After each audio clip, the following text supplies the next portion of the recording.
Whether you're climbing a mountain or wetting a line, we've got the answers that you can't find.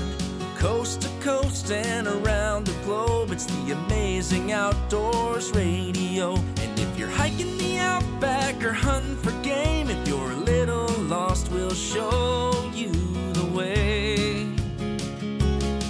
'Cause we're everywhere you go.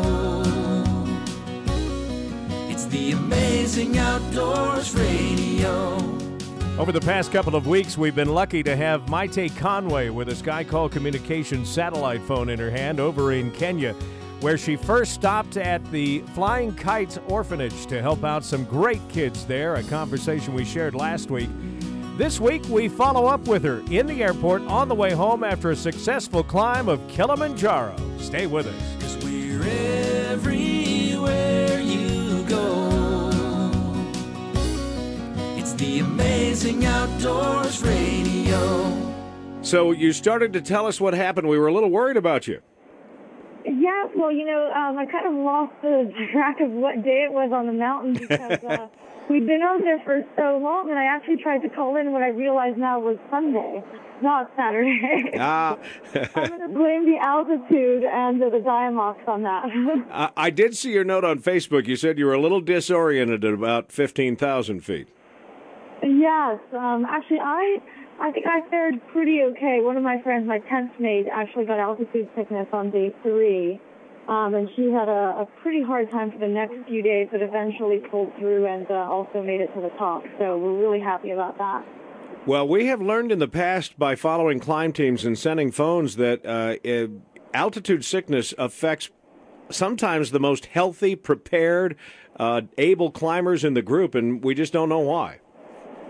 I know, it's the strangest thing, and it really, I got into camp a couple days with a screeching headache. But then, of course, you just drink a lot of water, take a couple ibuprofen, and I was able to pull through. But, it does really affect everybody differently, and there's nothing you can really do to train for that. Remind me what the summit of Kilimanjaro is. 19,343 feet. Yeah.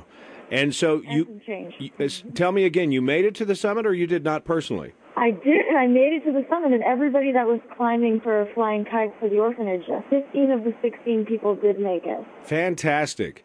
What was the view like? It was a really big success. It was incredible. We watched it. So you actually leave about midnight from the camp, and then you start climbing in the dark. So you can imagine you look up the mountain, and all you see is little headlights on everybody going up in a sort of a snaking pattern up the hill. And you get to the top just about sunrise. So I watched the sunrise from Stella Point, and then it was about another 45-minute climb from there to Uhuru Peak, which I mentioned earlier means freedom in Swahili. And you really do have that feeling of freedom when you're at the top. Can you see the curvature of the earth up there? I was seeing a lot of things up there. So I'm just going to go with yes. I wasn't really looking for it because I was just taking in everything that was going on, and it was quite windy and cold up there as well. But the views are spectacular. Describe for us if you can. Describe for us if you can the effort to get up there. What is the trail like? We've heard it's not really technical, but it is a long hike. Every day is a little bit different. We did a 6-night, 7-day climb, and every day you're going through some really diverse terrain. One day, they call it the breakfast climb or Barranco Wall. It's almost like rock climbing. You're really going up a sheer face straight up. And then later on that day, it's just a valley of absolute solitude and barren rocks. Another day we went up to the lava towers, and we actually got caught in a blizzard that day, and I felt like I was in the Antarctic, or there was just snow everywhere. It was complete whiteout. You could barely see your steps one in front of the other. And then, summit day, obviously it's dark, so you don't really know where you're going up until you hit the glacier. So really, really diverse terrain over the course of 7 days. Boy, that's tough on day 3 to get whiteout conditions. Yeah. Do you catch yourself thinking, what am I doing here? Yeah, we actually, I think, got a little bit unlucky with our weather because it almost rained on us every single day. So very, very wet. We had hailstorms, we had windstorms, we had rainstorms. Definitely difficult conditions.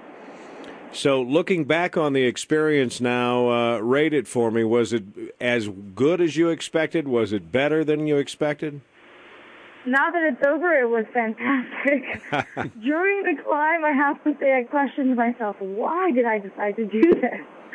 But in retrospect, I'm really, really happy. It was an incredible experience. The group that we traveled with were fantastic. And the whole time when things got hard, we met back at the orphanage.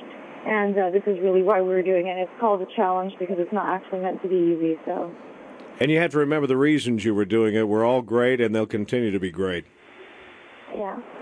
I think they are calling my name. I better jump off the phone. All right. Maite, have a safe trip home. Thanks for checking in with us. We'll talk to you when you get home. Thank you so much. I look forward to telling you more about it when I get back. 'Cause we're everywhere you go. It's the Amazing Outdoors Radio.